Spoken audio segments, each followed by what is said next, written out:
5,000-year-old na leather shoe na diskubre sa isang kuweba sa Armenia. At kalahating kilometrong kakanin, pambato sa Guinness ng mga taga-Rosario, Batangas. Bukas na ang simula ng World Cup 2010 sa South Africa. Kaya naman todo ensayo ang mga kalahok sa opening ceremony. Bago ito ay may kick-off concert tampok ang international performers gaya ng Black Eyed Peas kasama ang PhilAm na si Apple the App. Ang aktor na si John Travolta lumapag na rin sa South Africa. Sakay ng eroplanong siya mismo ang nagpiloto. Tuloy naman ang pagdagsa ng mga sasabak na atleta pati mga turista. Kung palumaan lang ng sapatos ang usapan, abay panalo na ang size 7 leather shoe na ito na nadiskubre sa isang kuweba sa Armenia. May sintas at butas sa likod at harap at yari sa balat umano ng kalabaw. Mahigit 5,000 taon na ito, mas luma pa raw kaysa sa unang nadiskubre sa Alps.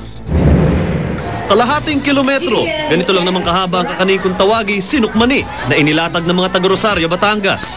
Gawa ito sa malagkit na bigas at gata ng nyog. Merong sinangkapan pa ng pinipig, icing, kasoy at iba pang toppings. Iba't iba rin ang disenyo. Kaya naman busog na sa lasa, busog ka pa sa itsura. Pambato ito sa Guinness sa mga taga-Rosario, kasabay ng pagdiriwang ng ika-323 anibersaryo ng kanilang bayan. Para sa saksi, Mark Zambrano, nag-uulat. At susunod na ang rescue, mga iga, abangan ng kung paano na iligtas ang mag-ina na nanganganak po sa loob ng tricycle. At yan ang mga pangyayaring tinutukan ninyong nag-iisang liga ng katotohanan.